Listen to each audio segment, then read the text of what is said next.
Ang puso na walang kamatayan.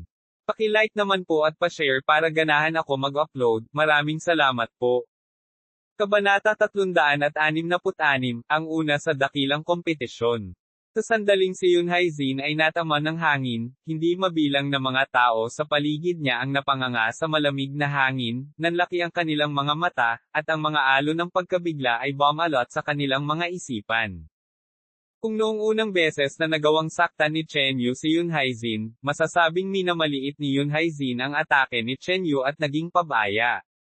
Ngunit sa pangalawang pagkakataon, nang walang takot na hinarap ni Chen Yu ang kamatayan at pinigilan si Yun Haizin, na sinugitan ito ng diretso, ikinagulat na nito ang napakaraming tao. Ngunit sa pagkakataong ito, inilabas ni Yun Haizin ang kanyang buong lakas, pinakawalan pa ang Fierce Sun True Fire, ngunit naitulak pa rin siya ni Chen Yu. Diyos ko! Imposible! Naitaboy talaga si Yun Haizin ni Chen Yu. Hindi ka panipaniwala, ito ba ang unang beses na sumali si Chen Yu sa malaking kompetisyon ng akademya? Para malampasan ang lahat, kahit ang nangungunang kalaban mula sa Yunyang Academy ay walang kapantay para sa kanya. Sa sandaling ito, hindi na kayang manatiling kalmado ng mga manunood sa paligid, at ang kanilang pananabik ay umugong na parang tsunami. Imposible ito, paano nagkaroon ang batang iyon ng Blood Crystal Flame, isang napakalakas na True Fire Spirit Flame. Isang lalaking nakasuot ng Golden Cloud Robe ang nakatitig kina Yun Haizin at Chen Yu sa entablado ng labanan, bahagyang dumilim ang kanyang ekspresyon. Noon pa man ay lubos siyang may kumpiyansa, naniniwalang tiyak na makukuha ni Yun Haizin ang unang pwesto. Pero iba na ngayon, kahit na nailabas na ang pinakamalakas na taktika ni Yun Haizin, naiinis pa rin siya kay Chen Yu. Apoy ng kristal na dugo. Isang babae mula sa Sky Star Academy, nakasuot ng kasuotan ng palasyo, at bahagyang kumikislap ang kanyang mga mata. Ang ganitong kalakas na True Fire Spirit Flame ay hinanggad kahit ng mga matataas na ranggong mandirigma ng Guiyuan Realm. Ito. Natigilan ng mga instructor mula sa No Demon Academy, walang kaalam-alam tungkol dito. Ang sorpresang ito ay dumating ng hindi inaasahan kaya't medyo nalito sila. Sa entablado ng labanan. Hindi posible. Nakatitig si Yun Haizin kay Chen Yu, puno ng walang katapusang hinanakit. Hindi ba't dapat sa kanya ang unang lugar na dapat kunin? Paano nangyari ang ganitong pagbabago sa huling sandali? Hindi pa ako talo. Biglang nag-focus ang mga mata ni Yun Haizin, at kumalma. Si Chen Yu? Kung tutuusin, ay nasa tuktok ng middle innate at, kahit taglay niya ang half-step true essence, limitado ang dami nito at ang bilang ng beses na magagamit niya ang Blood Crystal Flame, ay may hangganan. May kapangyarihan pa rin si Yun Haizin na lumaban, hanggat hindi niya hinaharap ng harapan si Chen Yu, maaari niyang pahinain si Chen Yu. Pinagsisisihan niya ngayon na hindi niya ginamit ang taktikang ito sa simula pa lang, na sana'y nakapidyo sana sa ganitong resulta. Bang! Tunog! Isang agos ng Golden Flame True Essence ang lumabas mula sa kanyang katawan, dahan-daang pinawi ang mga bakas ng Blood Crystal Flame sa kanya. Umungol. Sa kabilang panig, ang mga pakpak sa likod ni Chen Yu ay gumalaw, lumikha ng bulk zone ng galit na hangin habang mabilis siyang umaatake.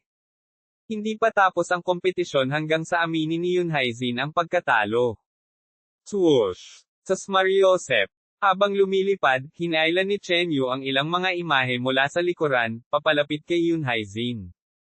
Sa isang iglap, isang sakop ng demonyong bagyong chi ang naitayo, na bumabalot kay Yun Haizin. Sa loob ng sakop ng demonyong bagyong chi, ang bilis ni Chen Yu ay naging napakabilis. Putok, putok, boom! Mula sa lahat ng direksyon at iba't ibang anggulo, naglunsad siya ng mabangis na pag-atake kay Yun Haizin. Mawala ka! Tumayo si Yun Haizin, na ngayon ay inaalis na ang Blood Crystal Flame sa kanyang katawan, kailangan niyang tumakas sa nasasakupan kung gusto niyang pahirapan si Chen Yu. Agad na iwi na siwas ni Yun Haizin ang kanyang espada, malakas ang kanyang espiritual na kapangyarihan, natumpak na nauna sa mga kilos ni Chen Yu. Kumabog! Kumabog! Kumabog! Hindi umatras si Chen Yu, sisubog ang puso niya sa isang tama ng kuko na paparating sa kanya. Bukod pa rito, ang kuko na ito ay naglalaman pa rin ng ilang Blood Crystal Flame. Bang! Tunog.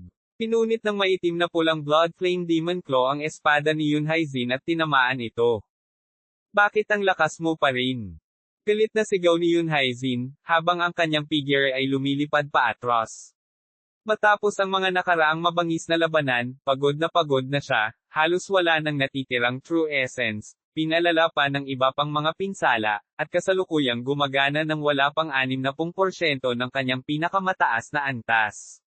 Ngunit si Chen Yu, sa kabila ng mga pinsalang maaaring makapatay sana ng isang tao sa inipit ng ilang beses, ay mabangis pa rin, kayang maglabas ng kapangyarihan halos sa kanyang tugatog. Sa katotohanan, halos pagod na rin si Chen Yu, hindi na magtatagal ang ganitong kalagayan.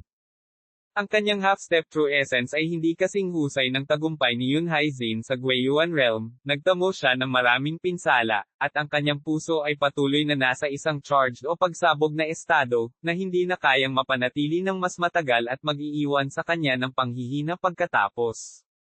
Putok, putok, boom! Bumagsak ng malakas si Yun Haizin sa lupa, at samuka ng isang subo na puno ng gininto ang pulang dugo. Kumabog! Kumabog! Kumabog! Lumapit si Chen Yu kay Yun Haizin, natapos na ang pagputok ng kanyang puso, ngunit bigla itong tumibok muli, na lumikha ng kakaibang puwersa ng pagsipsip. Hindi maganda ang kalagayang ito, hindi maganda. Nanginginig ang ekspresyon ni Chen Yu. Alam niyang ito na ang estado kung saan malapit nang kumuha ng mga kadugo ang puso niya. Kung sakaling, sa ilalim ng mapagmatsyag na mga mata ng lahat, makuha ng puso ni Chen Yu ang ilan sa mga kadugo ni Yun Hai sa Lungguhit Zin, mabubunyag ang kanyang pinakadakilang sekreto, at kahit na ang vice-presidente ng No Demon Academy ang maaasahan, maaaring hindi siya ligtas na makaalis sa lugar na ito.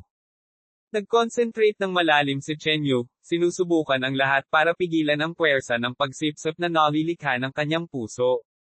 Samantala, nakahiga sa lupa, biglang nakaramdam si Yun Haizin ng isang malakas at mapang-api na puwersang humihila.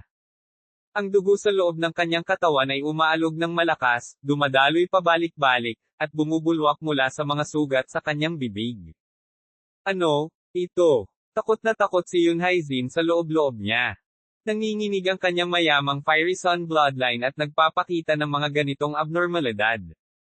Bigla, naisip ni Yun Haizin na pinili ni Chen Yu ang Blood Path Division sa No Demon Academy at maaaring nagsanay ng isang uri ng sekretong pamamaraan ng Blood Path.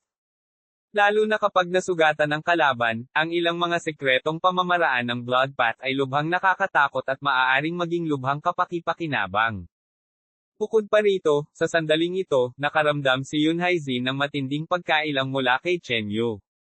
Sa buong buhay niya, hindi pa nakaramdam si Yun Haizin ng ganitong takot sa kahit kanino sa kanyang mga kapantay, lalo na kay Chen Yu, na mas bata sa kanya.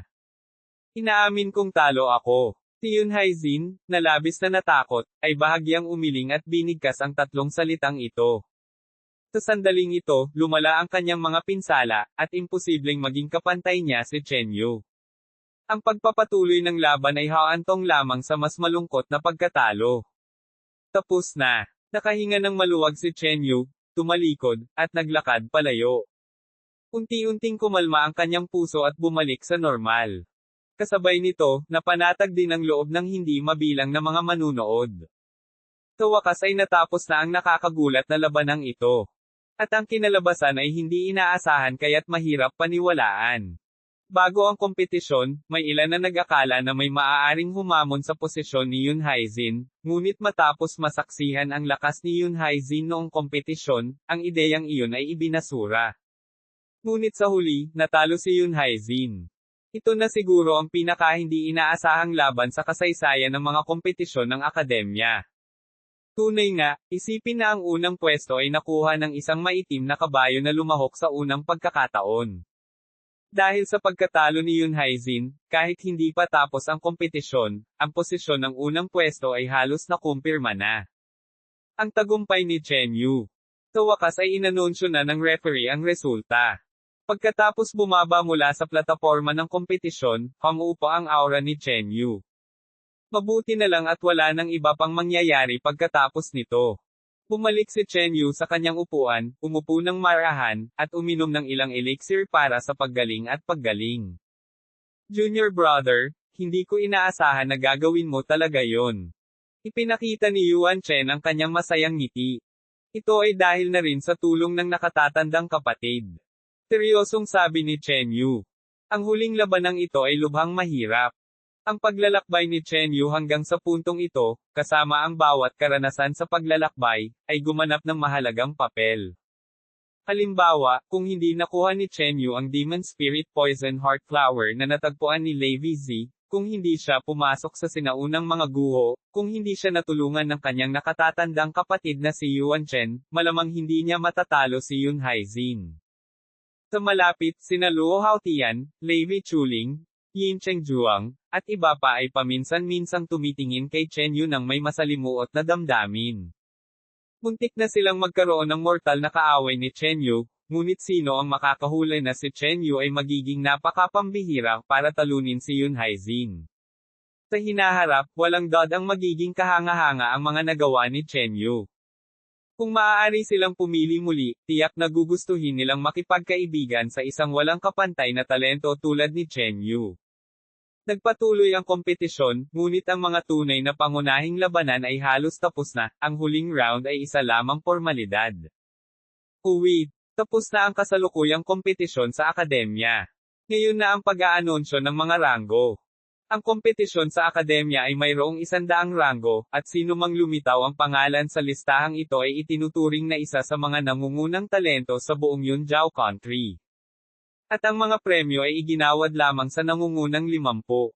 Sa kanila, ang mga gantimpala para sa nangungunang 12 ang pinakamapagbigay. Sa ika-8 hanggang ika-12 pwesto, lumapit kayo para tanggapin ang inyong mga premyo. Ang mga individual na ito ay sina Luo Haotian, Lu Fan, Luo Qiuman, Zhou Yuning, Levi Chuling.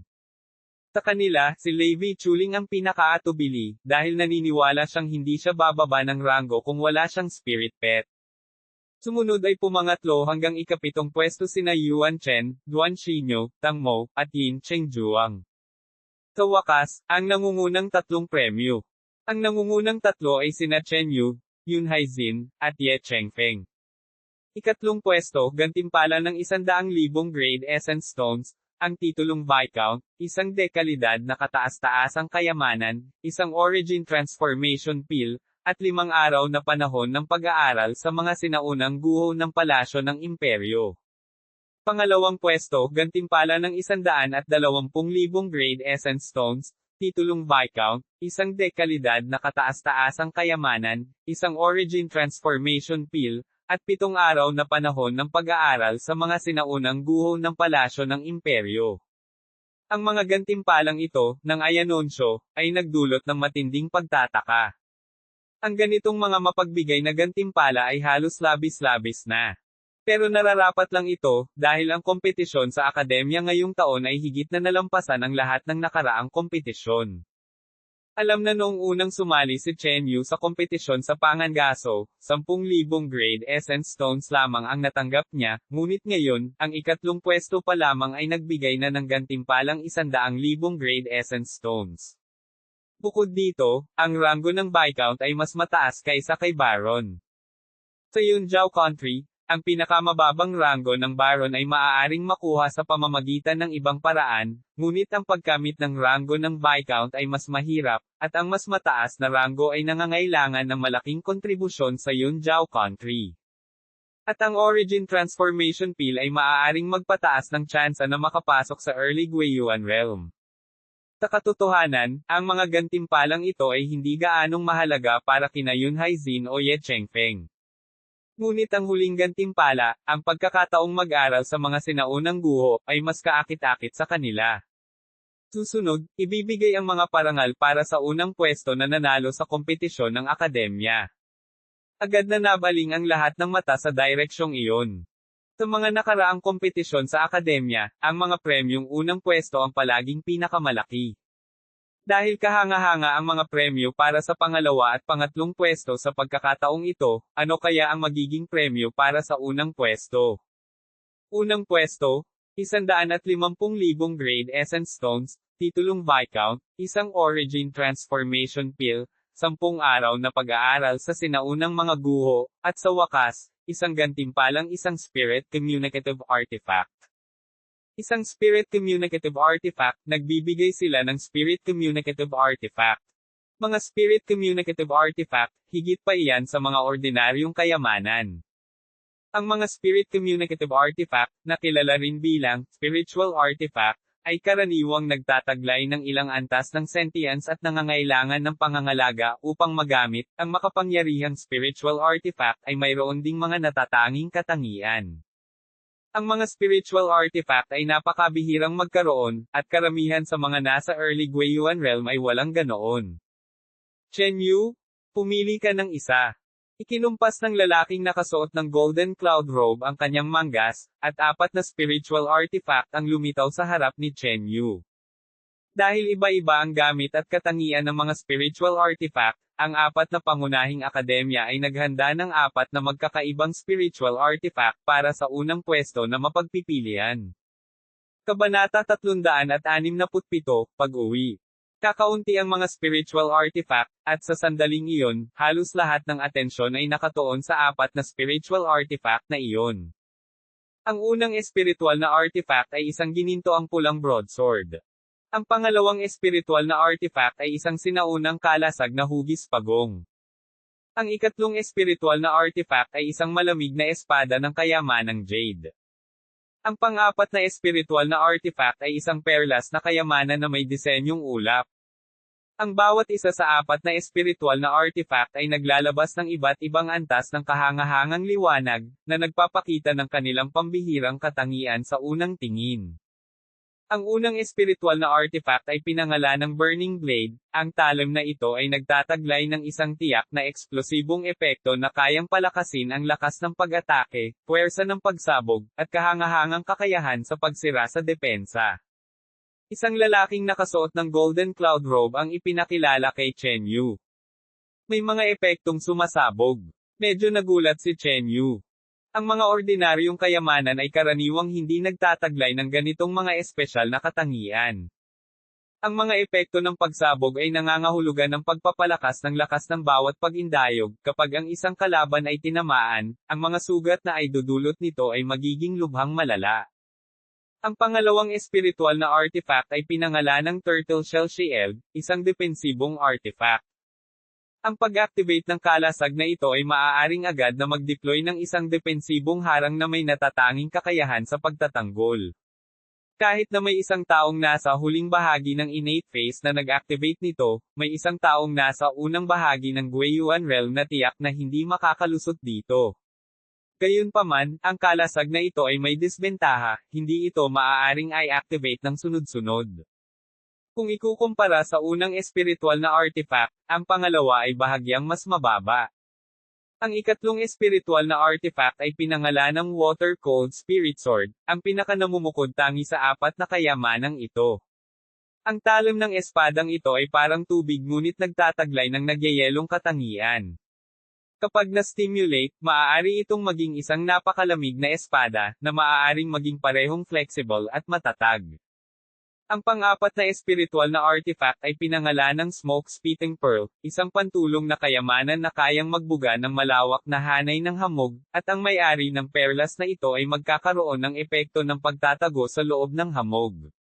Bukod pa rito, ang Smoke Spitting Pearl na ito ay may espasyo sa loob, na maaari ring ituring na isang kagamitang pang-imbak. Katamtaman ng pang-4 na kayamanan. Matapos ipakilala ang 4 na espiritual na artifact, maingat na sinuri ng lalaking nakasuot ng golden cloud robe si Chen Yu. May ituturing na walang kapantay na talento si Yun Haizin sa panahong ito, siguradong mauna sa kompetisyong ito, ngunit natalo siya ni Chen Yu. Walang dod ang pinatunayan nito na si Chen Yu ay isang talento na higit na nakahihigit kay Yun Haizin. Sa masusing pagmamasid kay Chen Yu, napagtanto ng lalaking nakasuot ng golden cloud robe ang husay ni Chen Yu. Ang mga pinsalang dulot ng mabangis na labanan kay Yun Haizin kamakailan lamang ay halos gumaling na, at ang kanyang espiritu ay napakalakas. Kung hindi siya nakainom ng isang elixir na sumusuway sa langit, ang gayong paggaling ay magiging kamangha-mangha. Bukod dito, ang isang pangunahing salik na nagtulot kay Chen Yu na talunin si Yun Haizin ay ang innate spiritual flame na kilala bilang Blood Crystal Flame. Kahit na ang apoy na ito ay isang blood daw sacred flame, mayroon pa rin itong napakalaking atraksyon para sa kanya. At ang katotohanang nakuha ni Chen Yu ang apoy na ito ay nagpakita ng kanyang kamangha-manghang kayamanan. Kung estudyante lang sana ng Yunyang Academy ang batang ito. Nag-isip ang lalaking nakasuot ng golden cloud robe sa loob.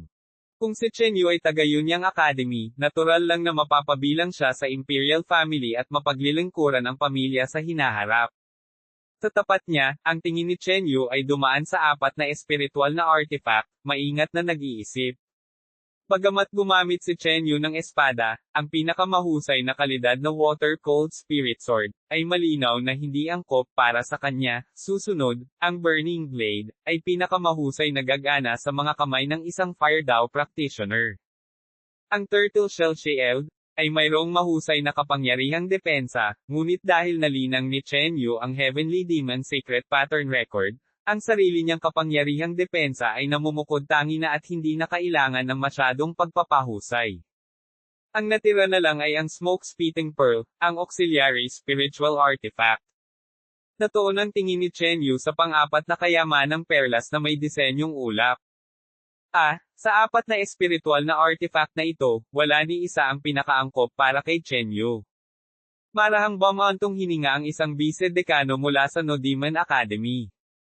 Tutal, ito ang unang pagkakataon na ginantimpalaan ang mga spiritual artifact sa kompetisyon sa akademya, kaya imposibleng maghanda ng napakaraming spiritual artifact, at ang kalidad ng mga spiritual artifact ay karaniwan lamang.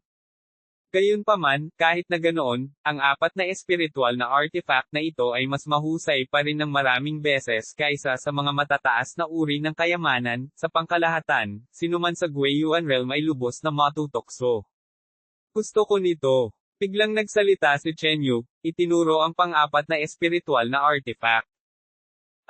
Bahagyang nagulat ang lalaking nakasuot ng golden cloud robe. Pero alam niya na sa apat na espiritual na artifact na ito, wala ni isa ang lubos na tumutugma sa mga katangian ni Chen Yu. Sa halip, ang huling auxiliary spiritual artifact ay maaaring gamitin ng sinuman sa katulad na paraan. Sige. Tinipon ng lalaking nakasuot ng golden cloud robe ang iba pang tatlong espiritual na artifact. Sumunod, tinanggap ni Chen Yu ang primordial stones, origin transformation pills, at mga noble title rewards bago tuluyang natapos ang seremonya ng paggawad ng parangal.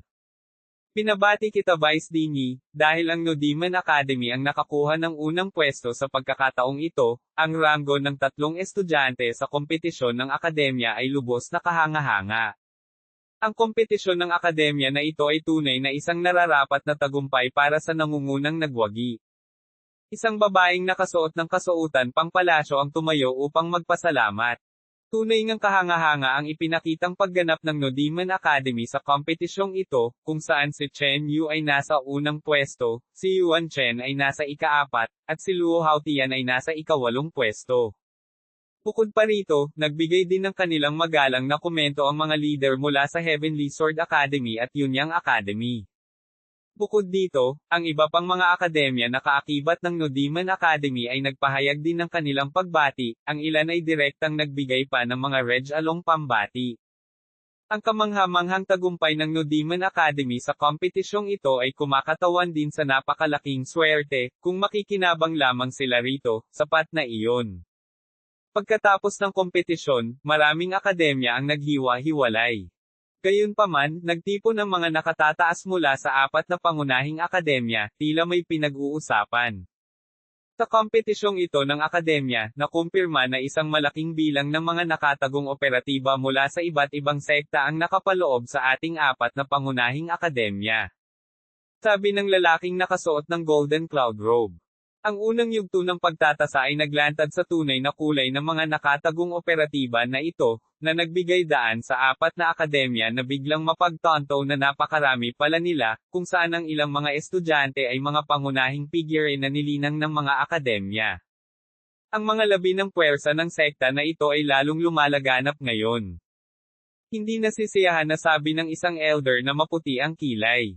Sa loob ng Heavenly Sword Academy, 2 estudyanteng may pambihirang talento ang namatay sa mga pagsubok, at batay sa iba't ibang pahiwatig, malamang na sila ay pinaslang. Sa mga nakatagong operatiba na ito, hindi kakaunti ang mga nangungunang eksperto. Ipinapakita nito na ang mga puwersa ng sekta ay lumakas, at bukod pa rito, tila may isang makapangyarihang nakatagong operatiba na hindi pa natin nahuhuli. Sabi ng babaeng nakasuot ng kasuotan pang palasyo. Gaya ng iniulat ng maraming estudyante, mayroon ding isang mamamatay tao na nakasuot ng itim na maskara na may kakilakilabot na lakas na nagsagawa ng mga operasyon ng napakaayos, kaya nanatiling hindi natuklasan. Nag-aalala siya na ang mamamatay tao na ito ay maaaring isa sa mga nangungunang talento sa loob ng 4 na pangunahing akademya, kung hindi makikilala at hindi sinasadyang mapangalagaan, ito ay magiging isang tunay na katatawanan. Siyempre, ang mamamatay tao na ito ay maaaring hindi naman talaga nagkukubli sa loob ng 4 na akademya, posible rin ito. Sa kabilang panig, nagtipon-tipon ang mga miyembro ng Nodiman Academy. Pagdating nila, may 20 estudyante na lamang, ngunit 13 na lamang ang natitira, ang ilan ay namatay sa unang yugto ng paglilitis. Kapatid na Chen, kahanga-hanga ka talaga, hanga ako na natalo mo si Yun Haizin. Nakangiting sabi ni Kung Zong. Noong una, nakipagkompetensya siya kay Chen Yu sa isang kompetisyon sa pangangaso. Ngayon, naiwan na siya ni Chen Yu ng malayo. Chen, napakaswerte mo talaga. Simula nang pumasok ka sa akademya, mabilis kang umangat, sa napakabilis na bilis. Si Jin Zuopik, kahit hindi mahusay sa pananalita, ay lumapit din upang magpasaya. Tutal, matagal na niyang sinubukang saktan si Chen Yu. Bagamat nagtulungan sila sa isang lihim na kaharian kalaunan, natatakot pa rin siya na baka magkimkim ng sama ng loob si Chen Yu para sa mga nakaraang pangyayari. Bukod kay Chen Yu, sina Yuan Chen, Luo Haotian, si Tu Lingyu, at Duan Hao ay nakamit din ng mahusay na mga resulta, na nakaakit ng maraming atensyon. Kabilang sa kanila, si Tu Lingyu, kasama ang kanyang late innate cultivation, ay nasa ika-20 pwesto, na lubos na kahanga-hanga. Gayunpaman, dahil sa katalinuhan ni Chen Yu, natabunan ang kanyang liwanag. Tara na! Malakas na sigaw ng isang guro. Lumabas na tapos na ang talakayan sa pagitan ng mga matataas na opisyal ng 4 na pangunahing akademya. Tinawag ni Ilantian ang kanyang lumilipad na kabayo, at sumakay na ang lahat, handa nang bumalik sa akademya. Pagdating nila, medyo nag-alala ang mga nakatataas, ngunit ngayon karamihan sa kanila ay may nagniningning na mga mukha. Bang! Tunog! Ikinumpas ng kakaibang lumilipad na kabayo sa ilalim ng kanilang mga paa ang mga pakpak nito, dinadala ang lahat sa kalangitan. Lumingon si Chen Yu. Sa gitna ng mga tao mula sa Sky Sword Academy, nakita niya ang isang figure na nakaputi, si Ye Luofeng pala, na nakatingin din sa kanya sa sandaling iyon. Sa oras na ito, naalala ni Chen Yu ang kanilang 5 taong kasunduan. May kaunting panahon pa bago ang 5 taong kasunduan, ngunit ang lakas ni Chen Yu ay bumuti ng higit pa sa kanyang inaasahan. Mukhang sulit ang paglalakbay na ito sa sinaunang bansa. Kung nanatili sana si Chen Yu sa kanyang orihinal na lugar, malamang hindi siya makakamit ng kasing dami ng nagawa niya ngayon. Wala man lang pagbati bago umalis. Pinanood ni Ye Luofeng si Chen Yu na umalis, kinakagat ang kanyang mapupulang labi, magkahalong inis at pagkadismaya ang lumilitaw sa kanyang puso. Uwid, dumating ang pangkat mula sa Nodiman Academy sa Yunyang Holy Mansion at ginamit ang transmission array upang bumalik sa Chanhei Prefecture. Wala pang kalahating araw, maayos na nakabalik ang grupo sa Nodiman Academy. Ang napakalaking kabayo ay nagdulot ng kaguluhan at agad na nakakuha ng atensyon ng maraming tao. Maligayang pagbabalik, pangalawang dekano at lahat ng mga instructor. Agad na nagbigay-pugay ang maraming estudyante. Vice Dean, bakit hindi mo na lang tawagin ang lahat at ibalita ang balitang ito? Nakangiting mungkahi ng isang dekano ng sangay. Tutal, nakuha ng Nodiman Academy ang unang pwesto, isang masayang kaganapan na dapat ibahagi sa lahat. Tumango si Ilantian. Agad na nagpadala ng mensahe ang ilang dekano ng sangay gamit ang kanilang mga token. Agad na may narinig na mga tunog ng panginginig mula sa buong Nodiman Academy, ilang guro, instructor, at mga estudyante ang tumakbo palabas patungo sa Central Square. Bumalik na ang mga koponan mula sa kompetisyon ng akademya. Iniisip ko kung paano naging matagumpay ang akademya natin sa kompetisyong ito. Mahirap sabihin. Masyadong malakas ang Yunyang Academy. Tiyak na mapapasa kanila na naman ang unang pwesto. Dahil pangatlo si Brother Yuan Chen sa ranggo ng langit, ang pangatlong pwesto ang pinakamagandang aasahan natin. Nagdaldala ng mga tao, pinapanood ang 13 estudyanteng nakatayo sa tabi ng matataas na antas ng akademya. Sa pagkakataong ito, ang mga resulta ng kompetisyon sa akademya ay lubos na kasiya siya, mayroon tayong 3 tao sa top 12. Nagsalita si Ilantian, ang kanyang paos at matanda ng boses ay umalingaw-ngaw sa hangin. Kasiya siyang resulta. Ibig sabihin ba nito ay hindi lang pangatlo ang ranggo ni Yuan Chen? Isang grupo ng mga guro, kasama ang isang magandang babae na nakaitim ang damit, ang nagpakita ng pagkamangha. Nang makapasok sina Chen Yu at Kung Zong sa akademya, ang magandang babae na nakaitim ang damit, si Gulifu, ang sumalubong sa kanila. Sa kanila, si Luo Haotian ang nasa ika-8 pwesto sa kompetisyon. Ang No Demon Academy ay magbibigay ng 200,000 No Demon Points. Anunsyo ni Ilantian. Habang inanunsyo ang mga resulta, sabay-sabay siyang nagbigay ng mga premyo, na nag-udyok sa mas maraming estudyante. Pinabati kita, Senior Brother Luo. Napakalakas ng lakas ni Senior Brother Luo, at nararapat lang ang ranggong ito.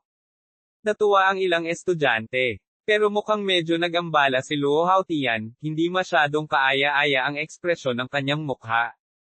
Nakuha ni Yuan Chen ang ika-4 na pwesto para sa No Demon Academy, na may gantimpalang 350,000 No Demon Points. Sabi ni Ilantian. Ika-4 na pwesto. Pang-4 na pwesto lang. Sa pagkakataong ito, dapat nasa pinakamababa ang resulta ng kompetisyon, paano iyon dapat ipagdiwang? Maraming estudyante at ilang guro ang hindi nakaintindi. Mahina ba ang naging performance ni Yuan Chen? Naguluhan si Gulifu, lohikal na kung maganda ang ipinakita ni Yuan Chen, maaari sana siyang makakuha ng ika-3 pwesto, ngunit ngayon ay pang-4 na lamang ito. Teka, hindi ba't may 3 taong nakapasok sa top 12? Sino ang pangatlo? Nag-aalinlangang tanong ng isang guro. Ang huling taong nakapasok sa top 12 ng kompetisyon sa akademya ay si Chen Yu. Dahil sa anunsyong ito, marami ang napanganga, at natulala. Imposible, di ba? Nakapasok ba talaga si Chen Yu sa top 12? Hindi ba't pang-13 lang ang ranggo ni Chen Yu sa paligsahan ng slot? Maraming tao ang halos hindi makapaniwala. Mukhang natigilan si Gulifu, hindi inaasahan na ang isang estudyanteng minsan niyang pinagalitan ay nakapasok sa top 12 noong kompetisyon sa akademya. Nakuha ni Chen Yu ang unang pwesto para sa No Demon Academy, na may gantimpalang 500,000 No Demon Points. Nang marinig ito, ang buong No Demon Academy ay natahimik, pagkatapos ay biglang nagkagulo. Kabanata 368, Pagpino ng Espiritual na Artipakto. Unang pwesto. No Demon Academy talaga ang nanalo ng unang pwesto sa kompetisyong ito ng akademya. Tama ba ang naririnig ko? Nanalo ba si Chen Yu ng unang pwesto? Paano nangyari iyon? Ika-13 lang ang ranggo ni Chen Yu sa labanan ng kota, paano niya matatalo ang mga henyo tulad nina Yuan Chen, Duan Xinyu, Ye Chengfeng, at Yun Haizin para makuha ang unang pwesto? Oo, ang mga nanalo ng unang pwesto sa 4 na pangunahing akademya ay karaniwang nagtataglay ng lakas sa pakikipaglaban na maihahambing sa unang bahagi ng Guiyuan Realm. Kahit na malaki ang umunlad ni Chen Yu, hindi niya kayang talunin silang lahat, tama ba? Ang mga taong hindi nakapanood ng kompetisyon ay nagulat sa balita at tanging pagdududa at pagtanggi ang iniwan, sa paniniwalang imposibleng mangyari iyon. Napangiti na lang ang ilang guro na nakapanood ng kompetisyon.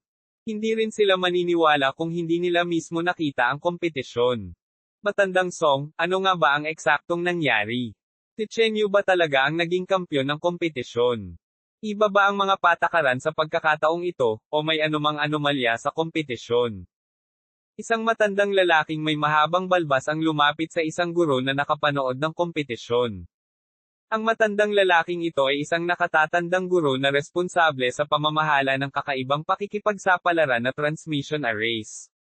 Nagsiksikan din ang iba pang mga senior teacher na nanatili sa No Demon Academy, nagtatanong tungkol sa mga detalye. Sa kompetisyong ito ng akademya, sa unang round, nanalo si Chen Yu ng pangalawang pwesto. Sa ikalawang round, una niyang tinalo si Duan Xinyu, pagkatapos ay si Ye Chengfeng, at sa huli ay nagkaroon ng malaking laban kay Yun Haizin, na siyang kanyang napanalunan, nakuha ang unang pwesto. Muling ipinahayag ito ni Ilan Tian, maikli ngunit mas nakakagulat ang kanyang mga sinabi. Sinabi mismo ito ng vice-principal, mayroon kayang anumang pagkakamali. Nang marinig ito, sandaling tumahimik ang paligid bago muling sumabog. Talagang natalo ni Chen Yu ang mga nangungunang kandidato ng apat na pangunahing akademya, kahit si Yun Haizin na nagtataglay ng malakas na bloodline at True Fire lost. Ibig sabihin ba noon ay mayroon ng lakas sa pakikipaglaban si Chen Yu para talunin ang maagang Guiyuan realm? Sa mga guro, si Gulifo ay namutla, hindi makapaniwala. Sa loob ng maikling panahon, lumago ng ganito si Chen Yu. Hindi pa siya nakakarating sa Guiyuan realm, ibig sabihin ay hindi na siya kayang tapatan ni Chen Yu. Hindi lang siya, karamihan sa mga guro sa akademya ay hindi nakapantay ni Chen Yu. Labis na naapektuhan si Gulifo, pakiramdam niya'y naliligaw siya sa kanyang kalooban. Kung alam lang niya na mangyayari ito, susubukan sana niyang bumuo ng magandang relasyon kay Chen Yu noong una pa lamang nila itong nakilala. Kahit kaunting pabor lang mula rito sa hinaharap ay maaaring lubos na makapagpabago sa kanyang buhay. Kasabay nito, ang mga estudyanteng nakasakit kay Chen Yu ay tila lumukso sa kanilang mga puso. Ngunit mas maraming estudyante ang dumating upang batiin si Chen Yu at humingi ng pabor sa kanya. Ngayong nakamit na ni Chen Yu ang isang napakagandang tagumpay, mahirap isipin kung gaano kalayo ang kanyang mararating sa hinaharap. Hindi ko talaga inaasahan na magiging ganito kahanga-hanga si Brother Chen, na direktang nakakuha ng unang pwesto sa kompetisyon. Tiang Zhang, na sa simula ay may magandang relasyon kay Chen Yu, ay naantig at natawa. Chen Yu? Sumama ka sa akin. Sabi ni Ilan Tian kay Chen Yu, sabay labas ng isang makapangyarihang True Yuan power na bumalot kay Chen Yu, binuhat siya, at naglaho sa ambon. Ang santuwaryo, ang tirahan ni Ilan Tian. Narito ang 500,000 No Demon Points bilang gantimpala. Casual na kumuha si Ilan Tian ng isang token at iniabot ito kay Chen Yu. Matapos kunin ng 500,000 No Demon Points, ibinalik ni Chen Yu ang token. Ang dami mong sikreto, kahit ako hindi ko alam, sabi ni Ilan Tian nang may bahagyang ngiti pagkatapos ibigay ang mga puntos. Masyado akong maraming kayamanan at hindi ko ito ipinakikita, nakangiting sabi ni Chen Yu. Sa kompetisyong ito sa akademya, ibinigay niya ang lahat, halos lahat ng kanyang mga baraha ay ibinunyag, kabilang ang mga bagay na tiyak na napansin ni Ilan Tian, tulad ng malakas na kakayahan ni Chen Yu sa paggaling, espesyal na pangangatawan, at bloodline, na wala ni isa man sa mga ito ang ibinahagi niya kay Ilan Tian. Tumango si Ilan Tian at hindi na nagpatuloy. Lahat sila may sikreto, at hindi niya ipinilit kung ayaw ibahagi ng iba. Bukod dito, nang kunin niya si Chen Yu bilang isang disipulo, pinaimbestigahan din niya ng mabuti sa mga tao ang pinagmulan ni Chen Yu, na malinis at walang malakas na suporta. Sa oras na iyon, magiging mapanganib talaga kung isiniwalat ni Chen Yu ang lahat ng ito. Ang kompetisyong ito ay nagdala sa iyo ng unang pwesto, karangalan, at masaganang gantimpala, gayunpaman, mayroon din itong ilang mga panganib, muling sabi ni Ilan Tian, kitang-kita ang pag-aalala sa kanyang mga mata. Guro, ang tinutukoy mo ba ay ang natitirang puwersa ng sekta? Tanong ni Chen Yu. Tama. Ang kompetisyong ito ay nagrerango sa mga henyo ng sinaunang bansa, ngunit para sa natitirang puwersa ng sekta, ang rango ng kompetisyon sa akademya ay parang isang assassination leaderboard. Naging matalim ang mga mata ni Ilan Tian. Mula pa sa unang round ng kompetisyong ito, malinaw na ang natitirang puwersa ng sekta ay nakapasok na sa mga pangunahing akademya at maging sa pamilyang imperial. Mahirap isipin kung anong antas na ang narating ng mga lihim na nakatagong puwersa ng sekta na ito. Dahil sa pagkamit ni Chen Yu ng unang pwesto sa antas ng cultivation ng Peak of Middle Innate, muntik na siyang maging pangunahing target ng pagpatay ng mga puwersa ng sect. Naiintindihan ko, tumango si Chen Yu, naisip na rin niya ito. Pero kung hindi niya ito pinaghirapan, hindi sana siya nakapasok sa top 10 sa ikalawang round, at sa gayon ay hindi sana niya natanggap ang malaking gantimpala sa huling kompetisyon. Ito ay lubhang makakapagpabagal sa kanyang pangkalahatang pag-unlad. Ano ang mga plano mo sa hinaharap? Tanong ni Yelantian. Plano kong mag-aral sa loob ng akademya ng 2 pang taon, pagkatapos ay umalis sa Yunjiao Country, tapat na sagot ni Chen Yu. Sa loob ng 2 taon, maaabot niya ang 5 taong kasunduan kay Luofeng, at sa oras na iyon, babalik siya sa kanyang bayan. Habang iniisip ito, hindi maiwasan ni Chen Yu na isipin ang kanyang mga magulang, ang kanyang dating Yanyu sect, umaasang nasa mabuting kalagayan sila, at ang kanyang Panginoon, si Elder Mao. Naisip din niya si Levi Tizo, na minsang nagtulak sa kanya sa desperasyon, ang numero 1 tao mula sa 3 sekta, hindi sinasadya, bahagyang naikuyom ang kanyang mga kamao. Aalis sa Yunjiao Country. Bahagyang nagulat si Yelantian. Siyempre, noong una niyang tinanong ang tungkol sa background ni Chen Yu, alam niyang hindi taga Yunjiao Country si Chen Yu. Pero marahil iyon ang pinakamabuti.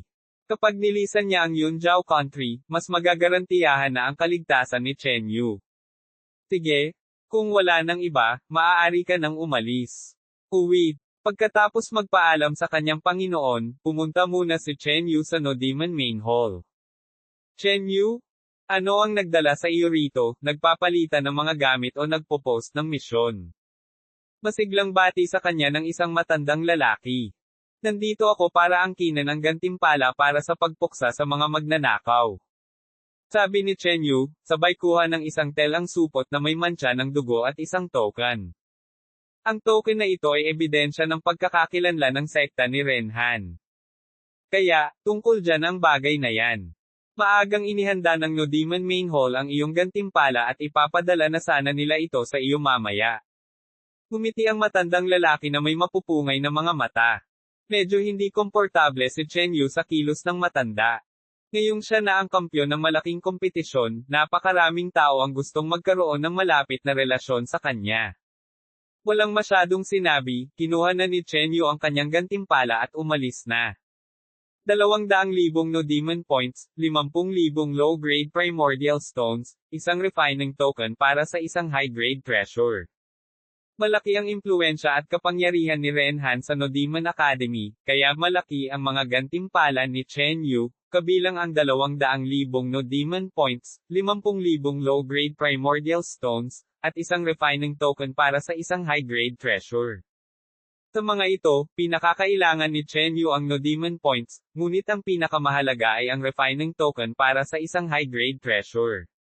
Gamit ang token, maaari niyang komisyonin ang isa sa mga artifact refining masters sa Nodiman Academy upang gumawa ng sandatang angkop para sa kanyang sarili.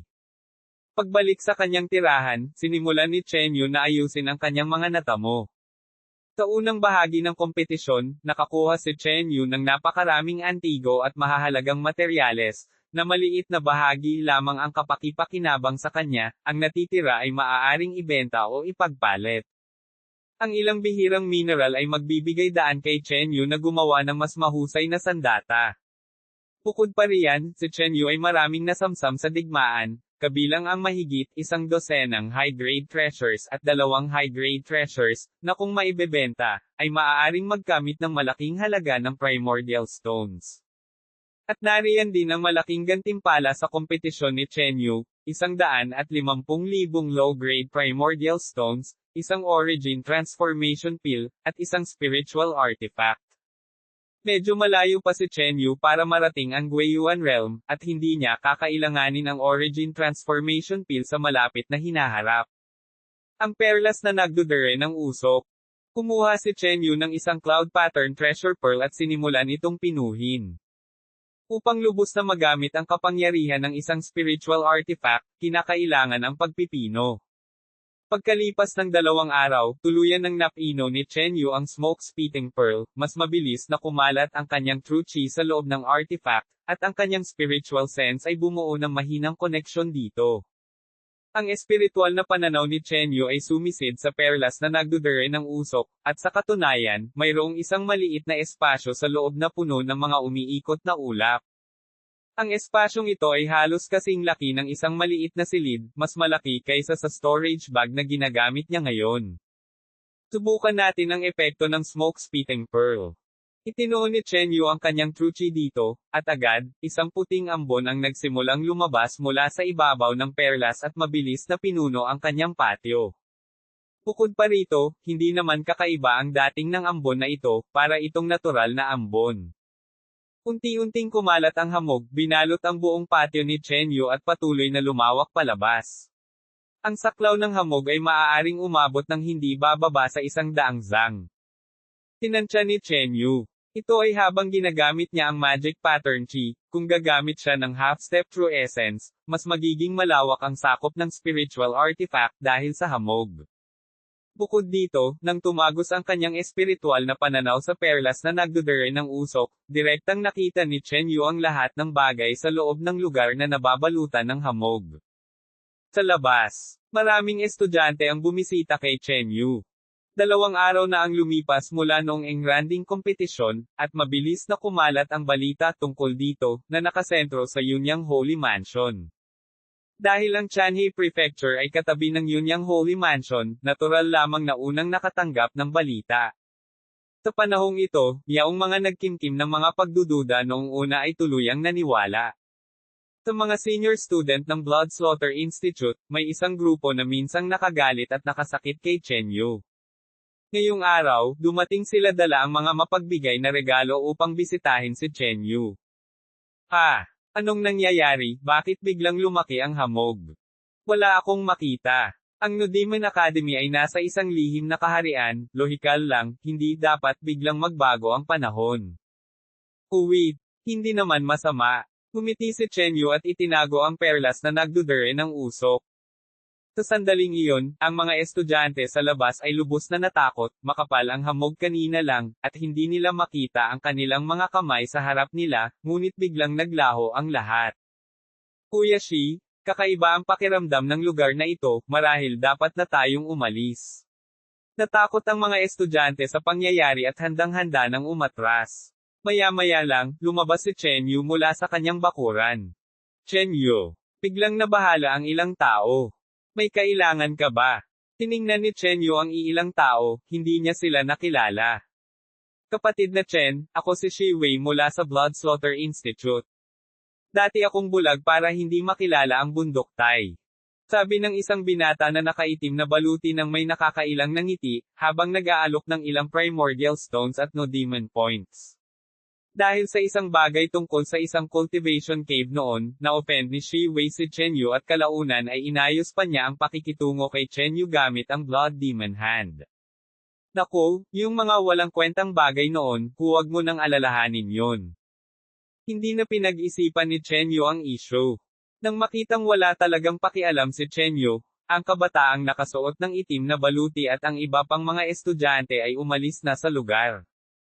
Pagkaalis ni Chen Yu sa kanyang tirahan, nalaman din niya ang balita na ang ulo ni Ren Han ay ibinitin sa Central Square ng Nodiman Academy upang ipahayag ang autoridad ng paaralan at pigilan ang sinumang pumapasok sa sekta. Kabanata 369, Mga Pasadyang Kayamanan. Dumating si Chen Yu sa lugar ng kalakalan ng Nodiman Main Hall at bumili ng ilang elixir para sa mga epekto ng body refining at upang isulong ang cultivation. Susunod, dahil wala na akong ibang magagawa, mas mabuting manatili na lang ako sa akademya, mag-focus sa aking cultivation, at pagbutihin ang aking lakas. Pagkatapos bumili ng ilang mga gamit, bumalik si Chen Yu sa kanyang tirahan. Gamit ang kanyang kasalukuyang lakas, kaya niyang harapin ang karamihan ng mga kalaban sa Early Guiyuan Realm, ngunit kung makakasalubong niya ang isang tao sa Early Guiyuan Realm Peak, ibang usapan na iyon. Bukod dito, siya ngayon ay tinarget ng mga puwersa ng sekta ng Yunjiao Country, na nagdulot ng malaking panganib. Kaya naman, nagpasya si Chen Yu na mag-retreat sa loob ng akademya upang mapabuti ang kanyang cultivation base. Lakas lang ang tanging garantiya. Pagkabalik sa kanyang tirahan, sinimulan ni Chen Yu ang kanyang pag-urong. Una, uminom siya ng elixir na nagtataguyod ng cultivation at sinimulang pagtibayin ang cultivation base na kanyang narating. Pangalawa, sinimulan niyang ipalaganap ang demonic pattern chi para sa body refining. Ang paggamit ng kanyang true chi upang pahirapan ang kanyang katawan ay isang lubhang masakit na bagay, ngunit si Chen Yu, na nakarating na sa puntong ito, ay hindi nag-atubiling gawin ang proseso ng body refining. Pagkalipas ng isang buwan, ang cultivation base ni Chen Yu ay ganap ng matatag at nagsimulang magpakita ng unti-unting pagbuti. Kasunod nito, pumasok si Chen Yu sa pool ng demonic chi upang magsanay ng Heavenly Demon Secret Pattern Record. Medyo madali lang para kay Chen Yu ang unang 2 patong dahil kailangan lang niyang i-convert ang umiiral na True Sinister Chi sa Demonic Pattern Chi. Gayunpaman, nang makumplito niya ang conversion na iyon, naramdaman niyang bumagal ang bilis ng kanyang cultivation. Bagamat ang bilis ni Chen Yu sa body refinement ay palaging medyo mabilis, ang cultivation technique na ito ay pinagsasama ang demonic arts at body cultivation. Nang bumagal ang bilis ng true chi cultivation, medyo bumababa rin ang kanyang body refinement. Talagang isa ito sa sinaunang 10 dakila at pambihirang pamamaraan, ang kahirapan ay hindi pangkaraniwan. Hindi sumuko si Chen Yu. Bagamat napakahirap linangin ang teknik na ito, ang mga epekto pagkatapos itong maging dalubhasa ay walang kapantay sa mga ordinaryong teknik. Masasabing kung hindi lumipat si Chen Yu sa paglinang ng Heavenly Demon Secret Pattern Record, bago ang kompetisyon, mahihirapan sana siyang makakuha ng magagandang resulta sa kompetisyon ng Great Success. Sa gitna ng demonic chi pool, tanging si Chen Yu lamang ang naroon, ang buong katawan niya ay nababalot ng itim na tubig, at patuloy na umaakyat ang mga bula sa ibabaw. Ang pagkultibo sa demonic chi pool ay hindi lamang nagpabilis ng cultivation kundi nagpabuti rin sa mga epekto ng body refinement. Pagkalipas ng 2 buwan, pinagsama-sama ni Chen Yu ang ikatlong antas ng Heavenly Demon Secret Pattern Record, patungo sa Great Success at nagsimulang sumulong pataas. Nagtuon si Chen Yu sa paglinang, walang pakialam sa mga panlabas na gawain, habang ang oras ay dumadaloy na parang tubig. Uwi. Sa timog ng Yunjiao Country, isang madilim na hamog ang bumalot sa malamig na mga bangin sa ibaba. Huho! Hoho! 2 mahina at malamulto na apoy ang kumurap at nagliwanag sa malamig na hangin, na nagpapakita ng anino ng isang napakalaking sinaunang bulwagan sa isang madilim at nakakatakot na paraan. Bang! Tunog! Biglang may nanginig mula sa loob ng sinaunang bulwagan. Anong sabi mo? Patay na si Renhan. Sa isang malaking bulwagan, isang lalaking nasa katanghaliang gulang na ang mga katangian ay kasing tatag ng sa isang eskultura at may pagkakahawig kay Renhan, ang umungal. Bang! Tunog! Isang malawak na demonic chi ang lumabas mula sa likuran ng lalaki, pumipilipit at tumatalon sa hangin, na naglalabas ng isang nakakatakot na aura. Opo, Elder Ren? Nabunyag ang pagkakakilanlan ng anak ninyo noong kompetisyon ng akademya, at siya ay pinatay. Ang kanyang ulo ay nakadisplay pa rin sa plaza ng No Demon Academy. Sa ibaba, isang binata na nakasuot ng itim na hapit na damit ang nanginginig ng hindi mapigilan. Ano? Nanlaki ang mga mata ni Elder Ren, nagpakita ng nakakatakot na ekspresyon, at marahas na itinaas ang kanyang kamay. Kaagad, isang di nakikitang itim na demonic chi ang pinakawalan, agad na binalot ang binata, hinawakan ang kanyang lalamunan, at itinaas siya sa ere. Sumisirit. Bigla, isang kakaibang liwanag na parang dugo ang lumitaw sa malaking bulwagan, mabilis na nagpakita ng isang figure sa loob. Isa itong babaeng may kaaya-ayang pangangatawan, pulang-pulang buhok, at isang damit na kulay dugo na pinalamutian ng mapanglo at matingkad na disenyo ng buwang dugo. Elder Ren? Ano ang ikinagalit mo ng ganito? Ang babaeng may dugong buhok ay nagpakawala ng isang kaakit-akit at mapang-akit na boses. Tumigas ang mga mata ni Elder Ren, at unti-unti siyang kumalma. Sino iyon? Sino ang pumatay sa anak ko? Mahinang tanong ni Elder Ren. Sa pagkakataong ito, maraming talento mula sa 4 na pangunahing akademya ang namatay, at ang mga resulta ay sagana. Ngunit ang sarili niyang anak ay kaawa-awang pinatay noong kompetisyon, at ang dating kagalakan niya ay agad na naalis ng galit at puot. Isang estudyante mula sa No Demon Academy na nagngangalang Chen Yu, at higit sa lahat, ang taong ito ang nangungunang scholar sa kompetisyon ng akademyang ito. Kahit nabulunan, nagawa pa ring magsalita ng binata na nakaitim. Si Chen Yu. ang nangungunang scholar ng kompetisyon. Dumilim ang mukha ni Elder Ren habang maingat niyang inaalala, at sa wakas ay may naalala siya.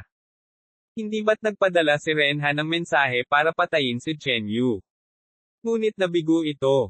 Nabalitaan ko na ang tungkol sa binatang ito, ang bagong disipulo ng Deputy Headmaster ng Nodiman Academy. Dapat ay wala pa siyang 20 anyos pero nagawa pa rin niyang makuha ang unang pwesto sa kompetisyon. Tila interesado ang babaeng may dugong buhok.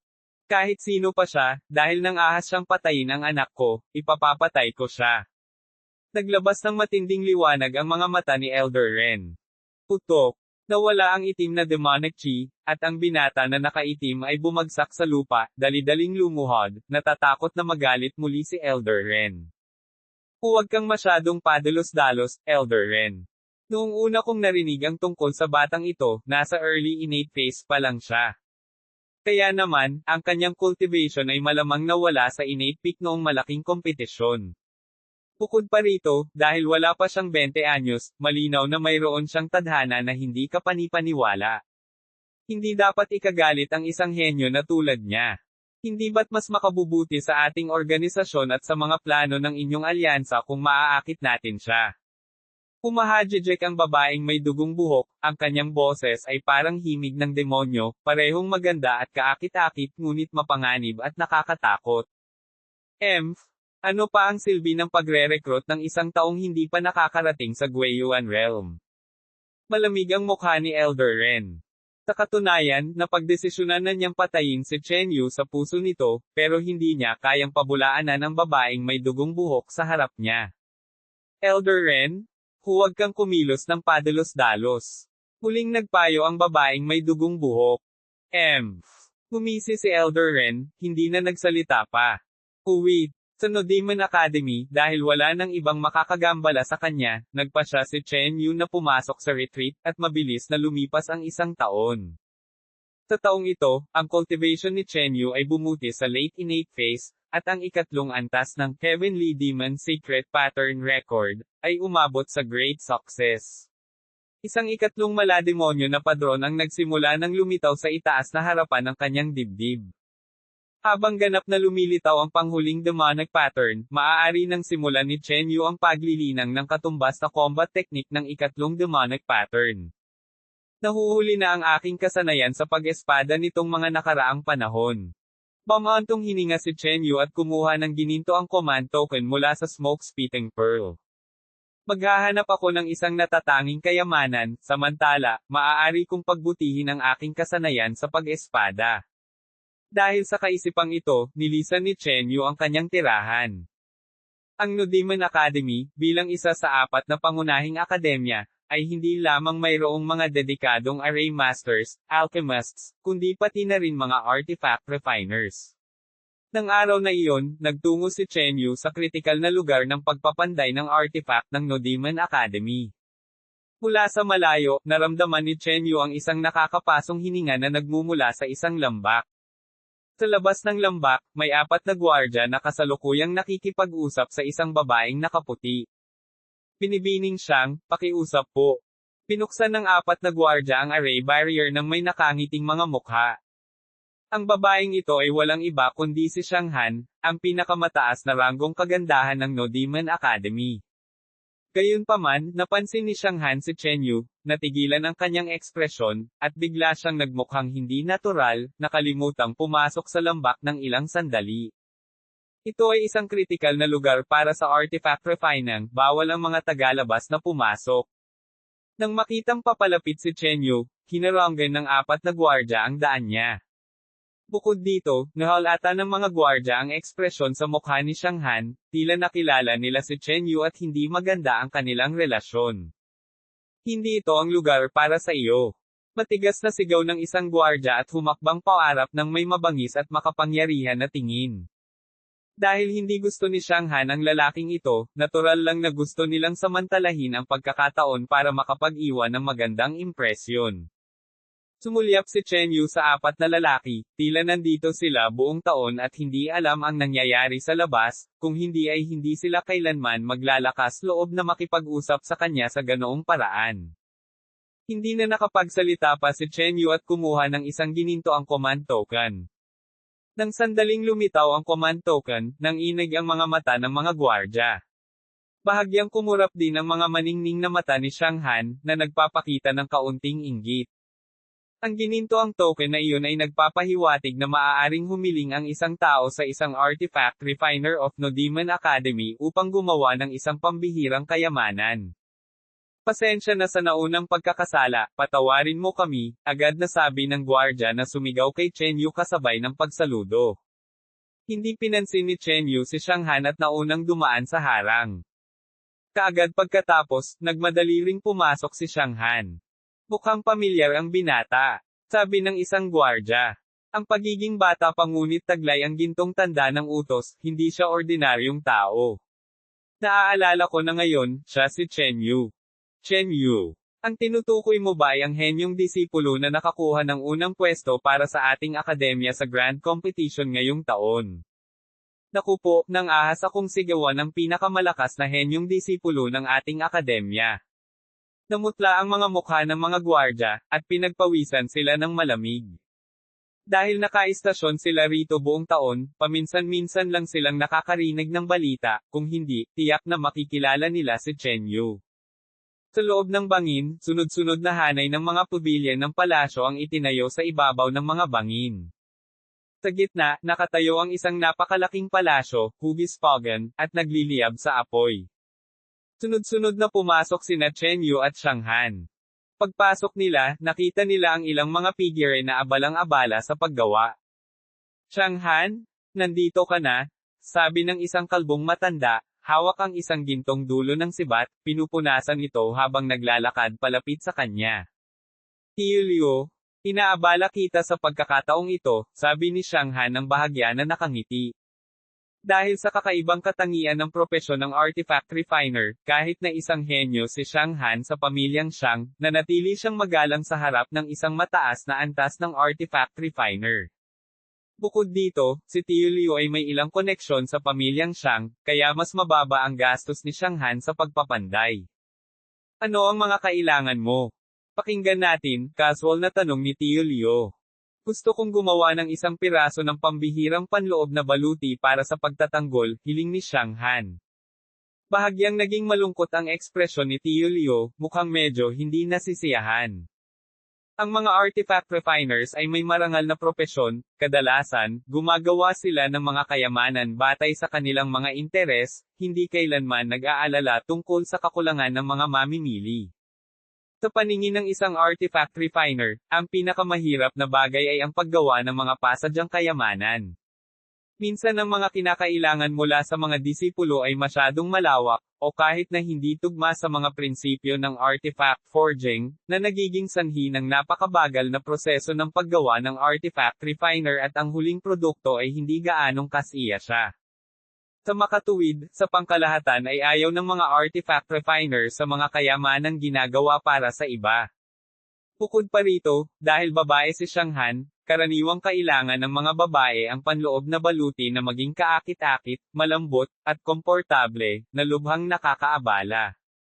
Tiyo Liu, pinadalhan po ako ng aking ama ng isang jade toadstone, agad na kumuha si Xiang Han ng isang bato na mukhang magandang jade mula sa kanyang storage bag.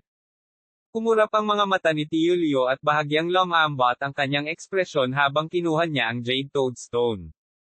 At ikaw? Napadako ang tingin ni Tiyo Liu kay Chen Yu, na hindi naman kalayuan. Nandito ako para mag-order ng isang natatanging kayamanan, tapat na sagot ni Chen Yu. Gumawa ka ng isang pambihirang kayamanan. Naging malungkot ang mukha ni Tiyo Liu, medyo naiinis sa loob. Isa na namang pasadyang order. Ngayon, tila mas lalo niyang ayaw kay Chen Yu. Sumisirit. Para maiwasan ang gulo, agad na kumuha si Chen Yu ng isang ginintoang command token.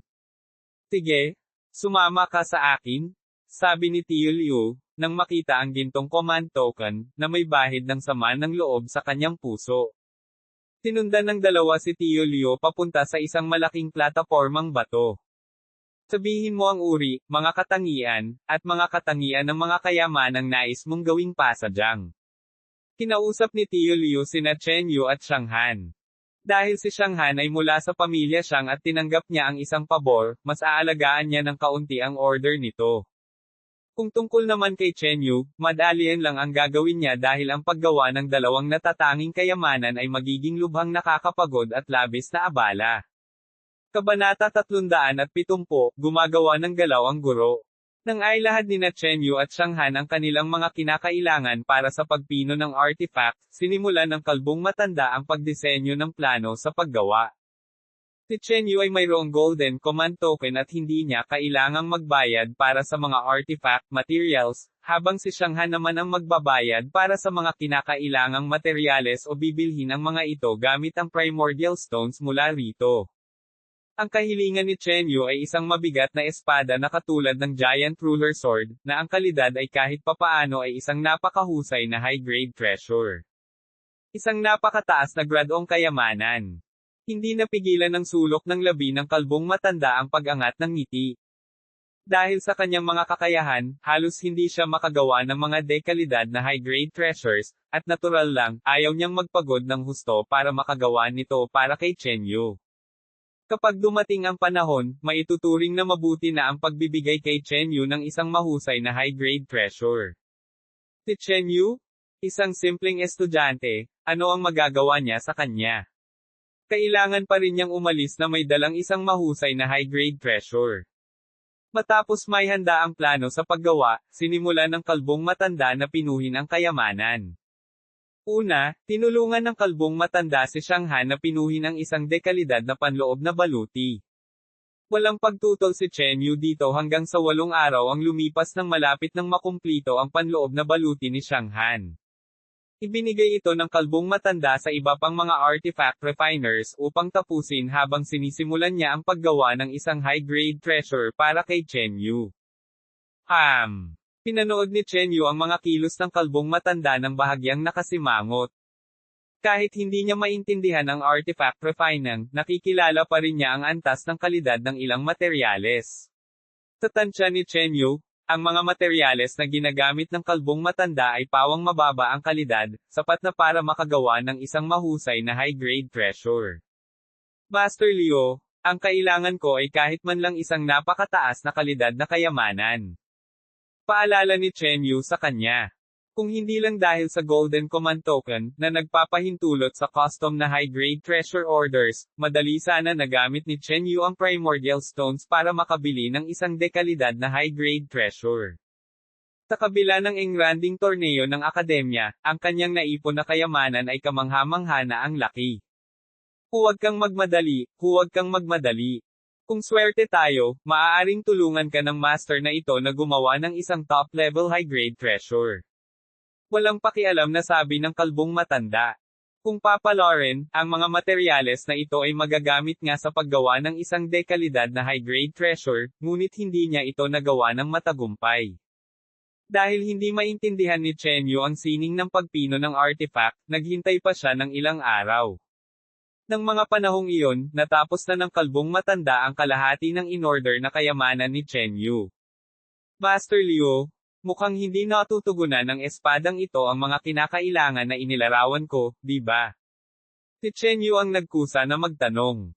Ang mga kinakailangan mo ay hindi naaayon sa mga prinsipyo ng artifact refining, kaya gumawa ako ng ilang pagbabago para sa iyo, sabi ng kalbong matanda ng may pagmamataas at paghamak.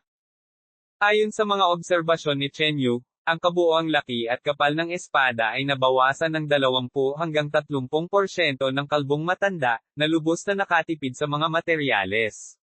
Dahil hindi kayang tugunan ng master ang mga kinakailangan ko sa artifact refining, mas makabubuting i-refine ko ang high-grade treasure ko para maging dekalidad. Kinuha ni Chen Yu ang Giant Ruler Sword mula sa Smoke-Spitting Pearl.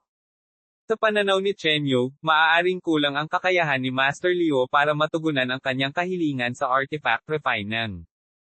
Kaya naman, maaaring mas praktikal para kay Chen Yu na piliing pinuhin ang Giant Ruler Sword.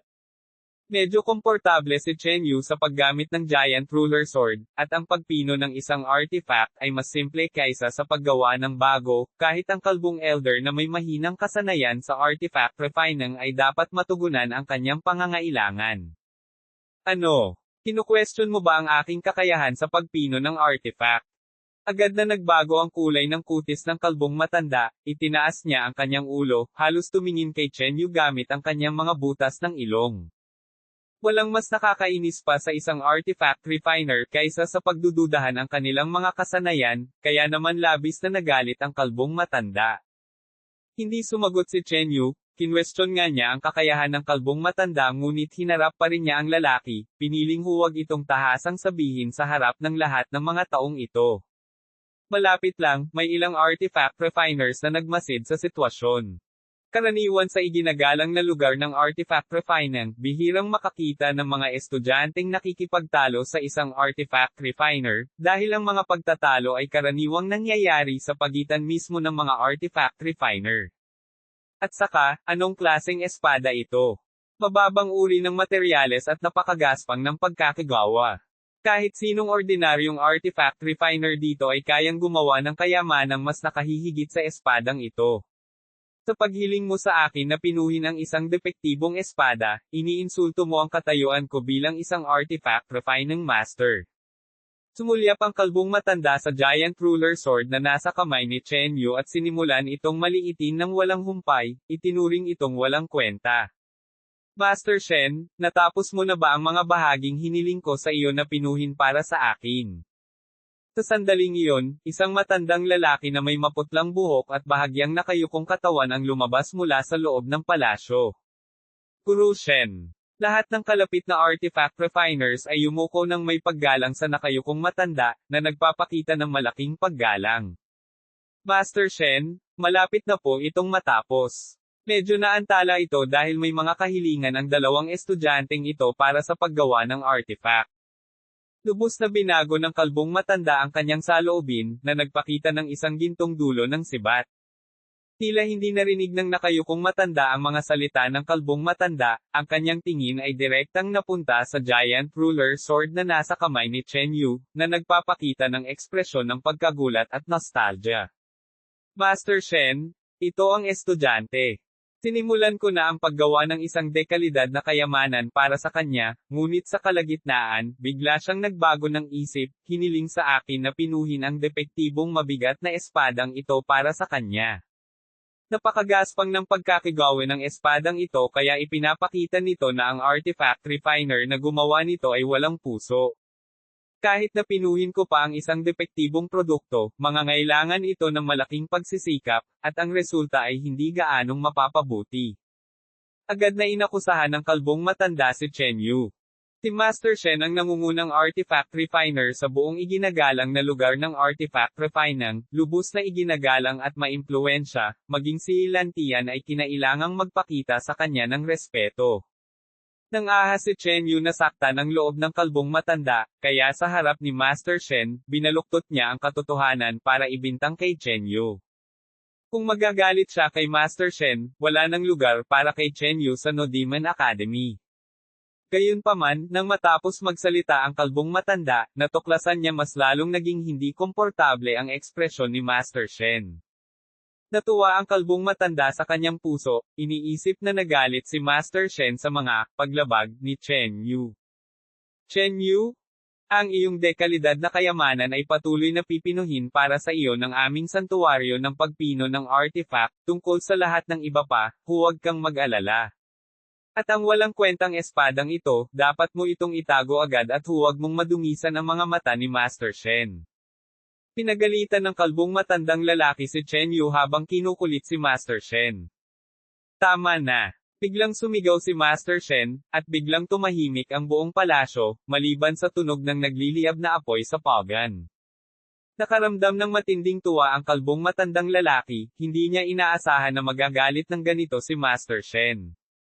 Tila ba'y matatanggap ni Chen Yu ang isang matinding pagsaway. Liu Yuan, mula ngayon, hindi ka na dapat manatili rito. Pumunta ka sa ibang lugar. Ako na ang bahala sa mga pangangailangan ng nakababatang kapatid na ito sa pagpipino. Ang matandang mukha ni Master Shen ay napakaseryoso, na nagbabadya ng isang di nakikitang dignidad. Ano? Ang kalbong matandang lalaki ay nakatayong hindi gumagalaw, ang kanyang isipan ay bumubulong, hindi maintindihan ang nangyayari. Hindi ba dapat sawayin ni Master Shen si Chen Yu? Bakit niya pa ito pinapagalitan?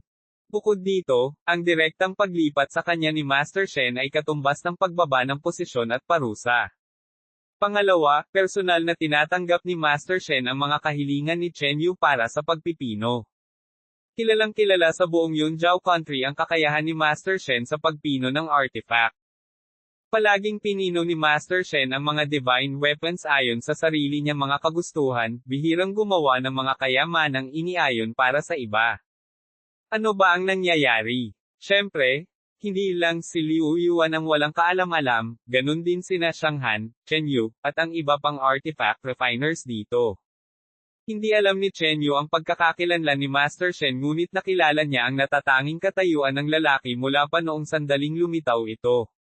At ngayon, personal na tutuparin ni Master Shen ang kahilingan ni Chen Yu para sa pagpipino, na natural na ikinatuwa niya. Kapatid, hayaan mong tingnan ng matandang ito ang kayamanang nasa iyong mga kamay. Tumingin si Master Shen kay Chen Yu, bumalik sa normal ang ekspresyon ng mukha nito, marangal ngunit may bahid ng kabaitan. Agad na ibinigay ni Chen Yu ang Giant Ruler Sword. Madaling hinawakan ng payat na mga braso ni Master Shen ang Giant Ruler Sword, at ang isa pa niyang magaspang na kamay ay marahang hinaplos ito, ang kanyang mukha ay nagpapakita ng isang nostalgic na ekspresyon. Espada ng higanting pinuno. Pagkatapos ng maraming pagmumuni-muni, direktang pinangalanan ni Master Shen ang espada. Hindi nabanggit ni Chen Yu ang pangalan ng espada noon. Maaari ba itong pinanood ng kalbong matandang lalaki ang eksenang ito, at bumuhos ang malamig na pawis sa kanyang noo. Karaniwan, ang anumang sandata ay papangalanan ng artifact refiner, maliban sa ilang mga exception kung saan hindi ito gustong pangalanan ng refiner. Maaari kayang gawa mismo ni Master Shen ang Giant Ruler Sword na ito. Sa loob-loob ng kalbong matandang lalaki ay gulat na gulat. Ngayon lang, minamaliit niya ang sandata sa harap ni Master Shen, at itinuring itong walang kwenta. Kapatid, Teren at pumasok tayo sa loob para mag-usap. Hawak ang Giant Ruler Sword, tumungo si Master Shen sa loob. Mabuti. May napansin ding kakaiba si Chen Yu. Nang una niyang makuha ang Giant Ruler Sword, alam na niya ang kasaysayan nito. Ang espadang ito ay sinauna na, ginawa ng isang lubos na obsesibong artifact refiner. Noon, nilalayo ng refiner na lumikha ng isang high-grade king-level treasure, ngunit tuluyan itong nabigo. Dahil sa desperasyon, pinagsama-sama niya ang lahat ng mga nabigong labi upang gawing Giant Ruler Sword na ito. Tila malamang na ang taga-refine na orihinal na gumawa ng Giant Ruler Sword ay walang iba kundi si Master Shen. Sa tabi niya, pinanood ni Shanghan sina Chen Yu at Master Shen na naglalakad palayo, ang pagkagulat sa kanyang mga mata ay naglaho at napalitan ng inggit at hindi kasiyahan. Tinagtagal, sinundan ni Chen Yu si Master Shen papunta sa isang maluwang na silid ng pagpino ng artifact. Plano ni Master Shen na personal na pinuhin ang isang kayamanan para sa akin. Nakangiting tanong ni Chen Yu. Hindi, tutulungan kitang pinuhin itong espada. Si Master Shen, habang nakatingin sa Giant Ruler Sword, ay may bahid ng katigasan ng ulo. Siya, sa likas na katangian, ay isang matatag na artifact refiner na determinadong magtagumpay sa paglikha ng mga divine weapons na kanyang naiisip. Ilang taon na ang nakalilipas, nagplano siyang lumikha ng isang high-grade king-level treasure ngunit paulit-ulit siyang nabigo. Kalaunan, dahil sa mga materyales at mga opsyon, ginamit niya ang lahat ng kanyang mga pagkabigo upang likhain ang Giant Ruler Sword na ito. Ngayon, nang makaharap niya muli ang Giant Ruler Sword, isang matibay na determinasyon ang nag-alab sa loob niya na burahin ang dungeons na ito sa kanyang karera sa pagpino. At saka minamaliit lang ni Liu Yuan kanina ang espada bilang walang kwenta. Ipinagmamalaki ni Master Shen ang kanyang pagiging isang artifact refiner at nagpasya siyang gawin ang lahat para tulungan si Chen Yu na pinuhin ang Giant Ruler Sword na ito. Mas mabuti pa nga yan, nakangiting sabi ni Chen Yu. Dahil nasanay na siya sa paggamit ng Giant Ruler Sword, kung hindi lang dahil sa mababang kalidad nito, hindi niya sana ito naisip ang palitan. Kasunod nito, nagsimulang magtrabaho si Master Shen. Ang Giant Ruler Sword ay sarili niyang likha, kaya nasuri niya ang kondisyon nito sa isang sulyap, at agad na naging pamilyar sa mga detalye nito. Pagkatapos ng ilang pag-iisip, binalangkas niya ang isang plano para sa masusing pagpipino. Pagkatapos ay nagsimula ang masalimuot na proseso ng pagpipino. Pagkalipas ng 5 araw, bahagyang humajejek si Master Shen, at ipinakita kay Chen Yu ang bagong pinong giant ruler sword.